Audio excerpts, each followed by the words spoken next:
Assalamualaikum warahmatullahi wabarakatuh. Bagaimana kabarnya teman-teman dua Madinah? Alhamdulillah, luar biasa. Allahu Akbar. Nah, kita insya Allah akan belajar tematik 2B, subtema kedua. Teman-teman siapkan dulu buku tematik 2B-nya, pensil, serta penghapusnya, karena kita nanti akan banyak untuk mencatatnya. Nah, hari ini nanti apa aja yang akan kita pelajari? Yang kita pelajari adalah tentang aturan saat bermain dan sikap-sikap seperti apa saat kita akan bermain dengan teman, belajar sifat dari benda-benda di sekitar kita, dan belajar tentang bagaimana penggunaan tabel perkalian. Sebelum kita mulai, alangkah baiknya kita baca basmalah terlebih dahulu agar pembelajaran hari ini menjadi lancar. Bismillahirrahmanirrahim. Nah, di pembelajaran kedua ini ada sebuah kisah Ino, Raka, dan Yoga yang sebelumnya telah menanam jagung membantu ayahnya Ino. Nah, mereka akan bermain di teras rumah. Mereka meminta izin kepada ayahnya Ino, gitu. Di sini katanya Yoga, Raka, dan Ino menemui ayah. Mereka meminta izin untuk bermain di teras rumah. Ayah izinkan Ino, Raka, dan Yoga bermain. Ayah juga mengucapkan terima kasih kepada Raka dan Yoga yang telah membantu. Raka dan Yoga membalas dengan senyuman, tak lupa mereka mengucapkan terima kasih kembali. Nah, menurut kalian apakah yang dilakukan Ino, Raka, dan Yoga termasuk sikap yang baik? Nah, pasti sikap yang baik. Yuk kita berlatih dengan memberikan centang atau tanda silang bagi sikap yang tidak baik saat di rumah teman. Yang pertama, menjaga kebersihan kaki dan tangan saat masuk. Ini benar. Yang kedua, masuki rumah teman tanpa izin. Ini salah. Yang ketiga, meminta izin sebelum masuk ke kamar teman. Ini benar, kita izin dulu, walaupun ke kamar saudara kandung kita atau orang tua kita. Tidak berbuat kegaduhan, benar sekali. Yang terakhir, makan dan minum tanpa izin. Itu tidak boleh. Itu tidak boleh. Kita kasih tanda silang. Oke, sudah selesai semua kan teman-teman? Mari kita lanjut ke halaman 48. Nah, di halaman 48 ini ada contoh barang-barang. Nah, contoh barang-barang di sebelah kanannya Bufat ini ada sepatu, buku, dan baju. Ini adalah benda-benda padat. Benda-benda padat ini tidak berubah bentuknya seperti gambar di sebelah kiri. Ada meja, ada kursi yang dimasukkan ke dalam ruangan, bendanya tetap bentuk meja seperti itu yang nggak bisa berubah walaupun dimasukin ke dalam kelas. Berbeda dengan bentuk benda cair. Nah, tapi kalau di sini ada contoh lagi nih, buah semangka yang dipotong bentuknya menjadi beda. Kenapa bisa seperti itu? Karena buah semangkanya dipotong maka jadi bentuknya berbeda. Nah, jadi sifat-sifat dari benda padat yang pertama adalah sifat benda padat. Kalian bisa tulis di sampingnya ya.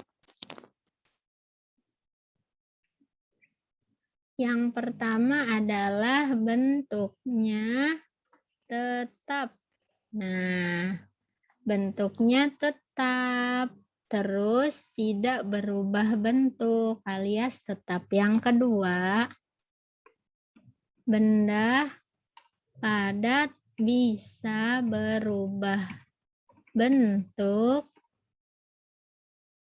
jika dipotong. Nah, ada dua jadi sifatnya. Benda padat itu bendanya tetap, tapi bisa berubah kalau dipotong. Silakan ditulis. Oke, kalau sudah selesai, kita lanjut ya ke halaman 49. Nah, di sini di halaman 49 juga ada plastisin. Dia bentuknya padat, namun lunak. Jadi bisa dibentuk sesuai suka kemauan kalian. Nah, di halaman 49 di situ ada contoh 5 contoh benda-benda. Yang pertama apa? Yang pertama ada namanya bendanya api. Api termasuk api atau kayu bakar. Nah, kayu bakar ini yang kedua ada kayu bakar. Terus yang keduanya ada gambar apa? Kelereng. Terus yang ketiga ada es krim.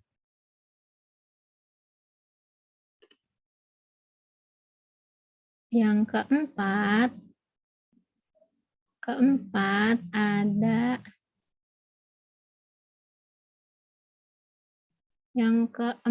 ini ada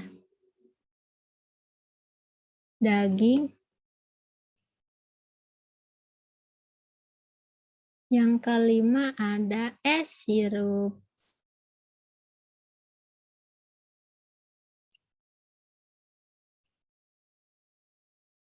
Nah, ada es sirup. Ayo kita beri tanda checklist untuk benda-bendanya.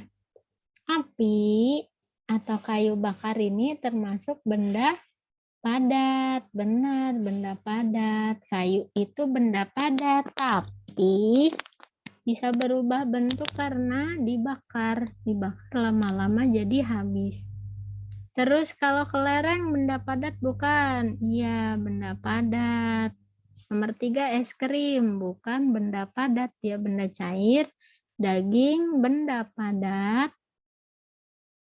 Sirup benda cair, bukan benda padat. Nah, dah ditulis teman-teman. Oke. Kalau sudah, kita lanjutkan ke halaman 50. Di halaman 50, kita disuruh menyusun kata-kata menjadi kalimat, tapi dimulai dari huruf yang berkapital. Nah, nomor 1 kita cari huruf berkapitalnya di kata apa? Tetap bentuknya padat benda. Iya, adanya di kata benda, maka kita tulis benda terlebih dahulu. Benda apa nih? Benda padat, bentuknya tetap. Nah, nomor 2 kita cari huruf kapitalnya di kata apa? Dimanapun. Kita tulis nih, di manapun bentuk benda padat sama.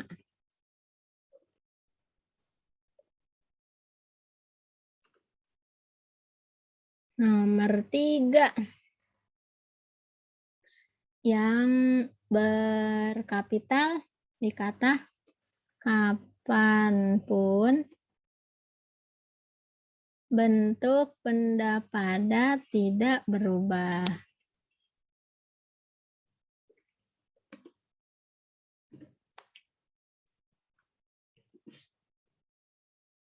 Yang nomor 4, di kata bentuk. Bentuk benda padat berubah bila dipotong.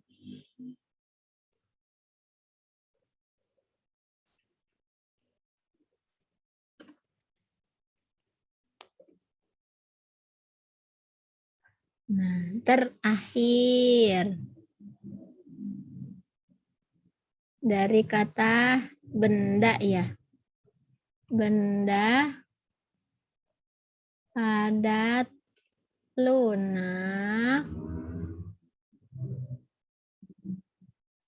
bila diremas berubah bentuk. Nah, benda padat lunak bila diremas berubah bentuk. Silahkan dicatat teman-teman semuanya. Nah, sambil mencatat, di bawah ini ada beberapa gerakan untuk bermain simpai. Nanti untuk lebih jelasnya akan dijelaskan oleh Pak Fizar di pelajaran olahraga. Nah, teman-teman bisa menyelesaikan tulisannya. Oke, jika sudah selesai, kita beralih ke halaman selanjutnya 51. 51 juga masih tentang bermain simpai. Kita ke halaman 52. Di halaman 52, kalian bisa melihat sebuah gambar. Di sini adalah sikap teman-teman Yoga dan teman-temannya Ino. Di sini ada kisah Adi, Gary, dan Aga asik bermain membaca komik. Mereka melakukannya di ruang tamu. Gary membaca sambil tidur-tiduran. Nih Gary. Aga membaca sambil membentur-bentur kaki ke sofa sehingga berbunyi. Menurut kalian, sikap Gary dan Aga saat di rumahnya Adi baik tidak ya? Tidak baik karena mereka yang satu membuat gaduh nih. Yang Aga karena membentur-benturkan kakinya ke sofa. Nah, kalau Gary dia tidak sopan, tidak minta izin terlebih dahulu karena tiba-tiba tiduran di sofa. Nah, nanti teman-teman bisa bertanya dengan ayah dan ibunya di rumah, sikap apa sih yang pantas kalau kita saat ke rumah teman atau ke rumah saudara. Pasti ayah bundanya kasih tahu kan, nak nanti kalau ke rumah kakak jangan kayak gini ya. Nah, kalian saat diberitahu itu jangan marah ya, tapi harus dilaksanakan karena itu termasuk aturan. Oke, lanjut ke halaman selanjutnya. Nah, di sini ada kisah. Kisah kunjungan Cika dan Ino yang akan ke rumah Raka. Mari sama-sama amati ya percakapan ini. Selamat sore, Bu. Selamat sore, Ino. Selamat sore, Cika. Raka ada, Bu. Raka ada di dapur. Raka mau membuat agar-agar. Bolehkah kami ikut membantu, Bu? Tentu boleh. Mari kita ke dapur. Terima kasih, Bu. Kami permisi masuk, Bu. Gitu. Nah, teman-teman nanti bisa coba baca percakapan ini di rumah bareng sama kakaknya atau adiknya atau bunda atau ayahnya. Nah, di sini kita disuruh jawab dengan lisan ya, teman-teman. Nomor 1, siapa nama teman-teman Raka yang datang berkunjung? Siapa ya namanya? Iya, namanya Ino dan Cika. Kapan teman-teman Raka datang berkunjung? Kalian bisa lihat dari percakapan salamnya.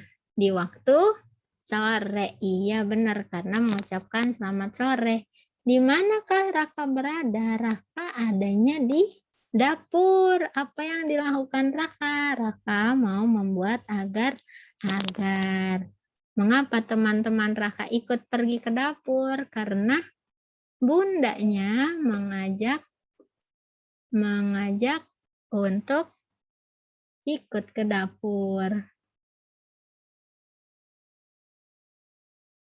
Nah, kita lanjut ya ke halaman 54. Nah, di sini ada cara membuat agar-agar. Raka, Ino, dan Cika membuat agar-agar. Ibu menyiapkan kompor, panci, dan loyang.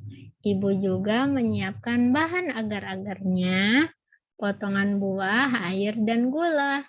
Ibu memberi petunjuk kepada Raka, Ino, dan Cika. Cika mengisi loyang dengan potongan buah.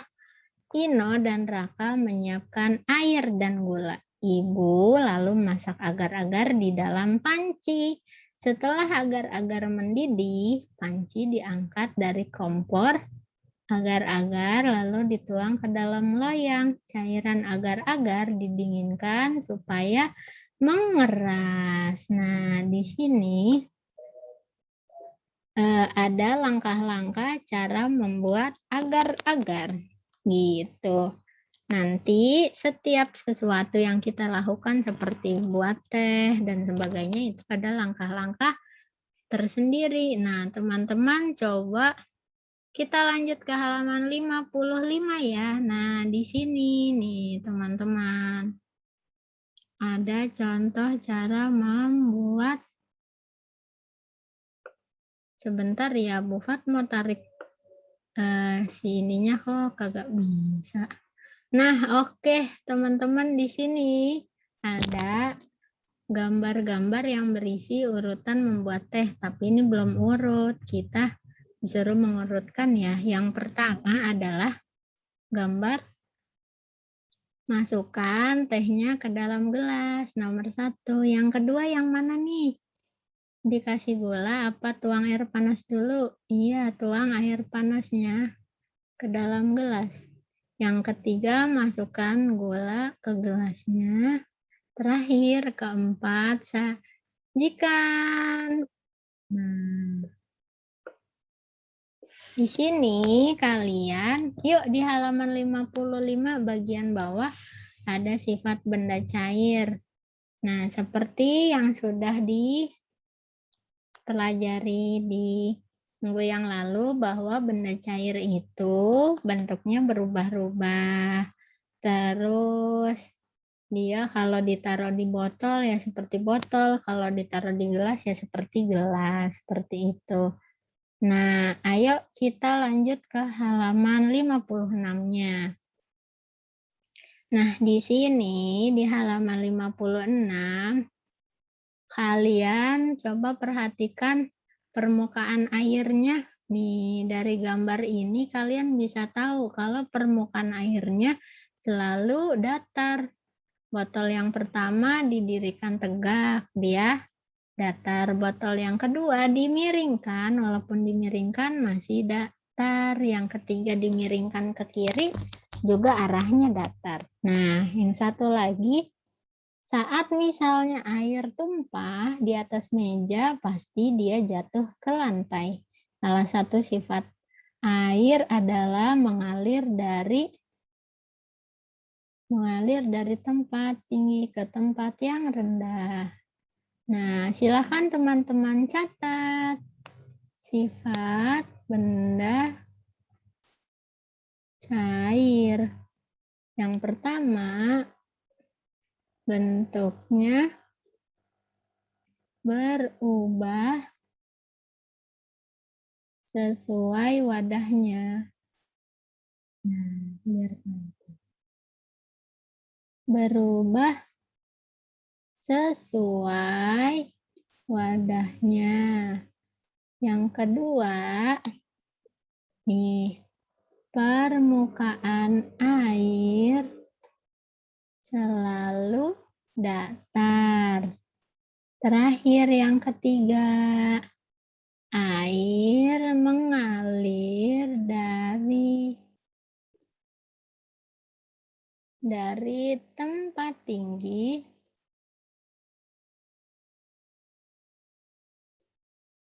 ke tempat yang rendah. Nah, gitu. Kalau air mengalirnya dari tempat tinggi ke tempat yang rendah. Berbeda dengan air bisa memancar ke atas di salah satu kolam. ada air mancur tuh, airnya bisa mancar ke atas. Nah, itu dia dibantu oleh mesin pompa, jadi bisa memompa air ke atas. Seperti itu. Pada dasarnya air itu mengalir dari tempat tinggi ke tempat yang rendah. Nah, yuk setelah kalian udah selesai, kita sama-sama jawab ya halaman soal di bawahnya nih. Beri tanda centang untuk benda cair yang benar. Air di dalam gelas akan berbentuk seperti gelas. Dah pasti. Bentuk benda cair berubah-ubah. Nomor 3, permukaan air yang tenang selalu datar. Terakhir, titik-titik mengalir dari tempat tinggi ke tempat yang rendah, yaitu sifat benda cair.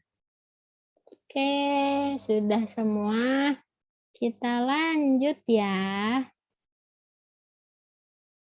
Ke halaman 57. Di sini ada kata-kata nih. Nanti kita bisa cari artinya wadah. Siapa yang tahu artinya wadah?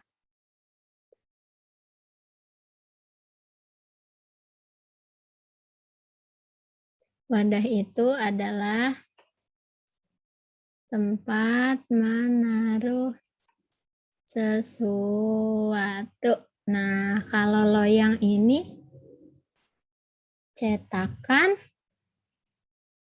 makanan. Kalau mendidih, keadaan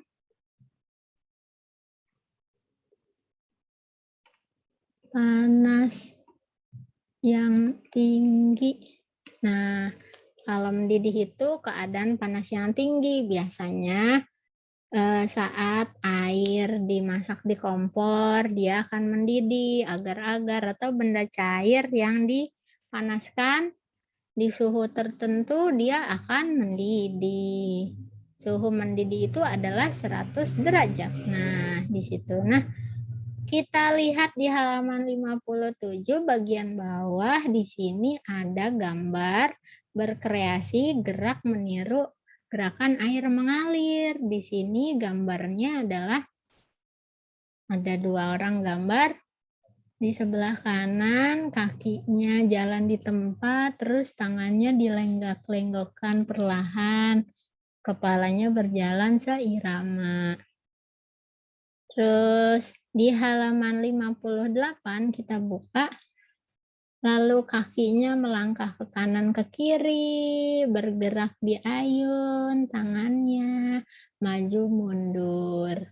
Nah, yang kedua adalah meniru gerakan air bergelombang. Kalau gerakan air bergelombang, dia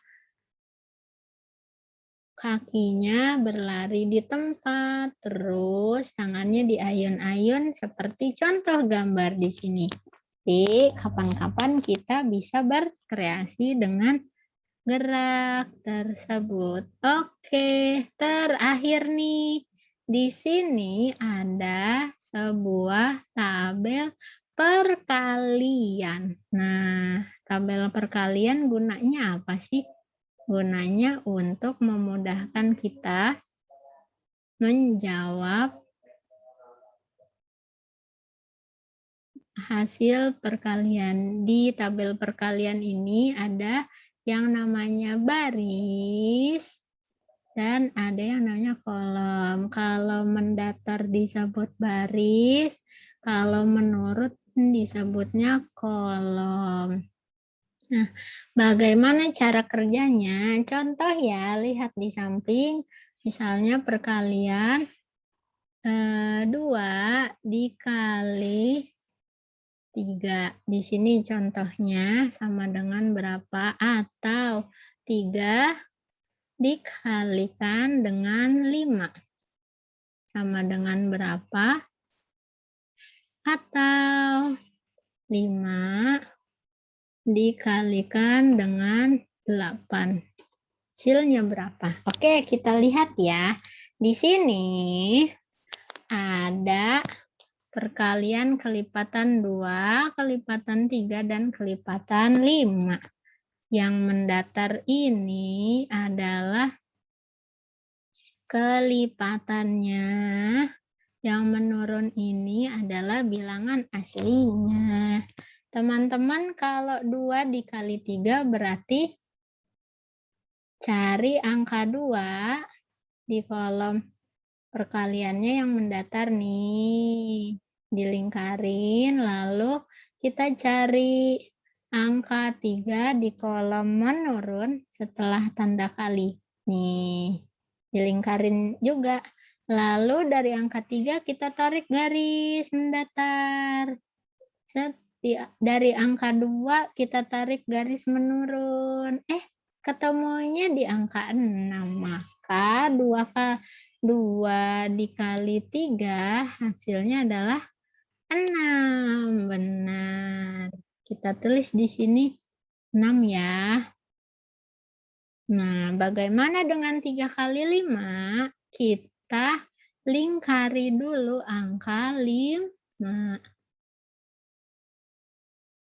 Angka 5-nya 3 dikali 5 berarti kita lingkari dulu angka pengalinya 3. Lalu bilangan aslinya adalah 5. Yuk kita tarik garis dulu yuk. Dari angka 5 kita tarik mendatar. Terus dari angka 3 kita tarik garis menurun. Bertemu garisnya. Bertemunya di angka 15. Maka 3 dikali 5 hasilnya 15.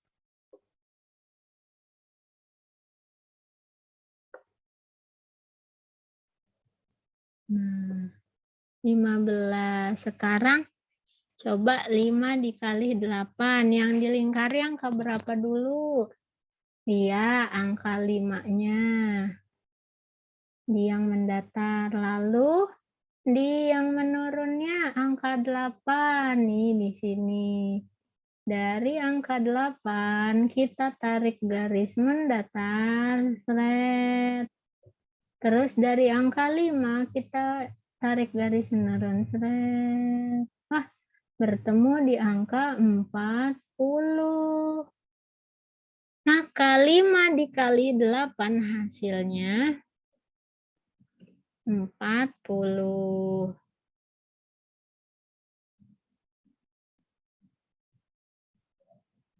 Oke, lagi ya. Coba 2 soal lagi. Contoh 8 dikalikan 4. Lalu kita contoh 6 dikalikan 8. Oke, kita coba. Yang pertama adalah 8 dikali 4. Kita cari angka 8 dulu.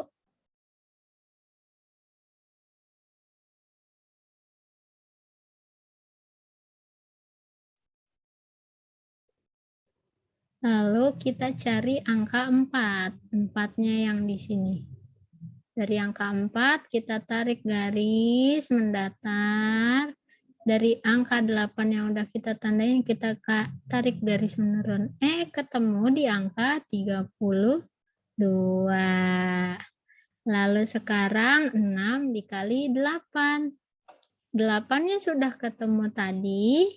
Sekarang kita tinggal cari angka 6-nya. Nih, kolomnya ini. Dari angka 6 tarik garis mendatar. Dari angka 8 tarik garis mendatar lagi. Ketemunya titik potongnya di 48.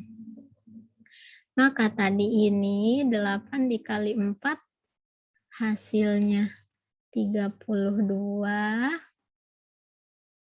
Dan 6 dikali 8 hasilnya 48. Gimana? Mudah kan teman-teman? Insyaallah Untuk menggunakan tabel perkalian ini sangat mudah, teman-teman nanti harus juga sih menghafal perkalian untuk membuat tabel agar tidak salah. Oke, cukup sekian dari Bu Fat, kurang lebihnya mohon maaf. Terima kasih telah mendengarkan pelajaran hari ini, semoga bermanfaat. Bu Fat akhiri. Terima kasih. Wabillahi taufik wal hidayah. Wassalamualaikum warahmatullahi wabarakatuh. Dadah semuanya.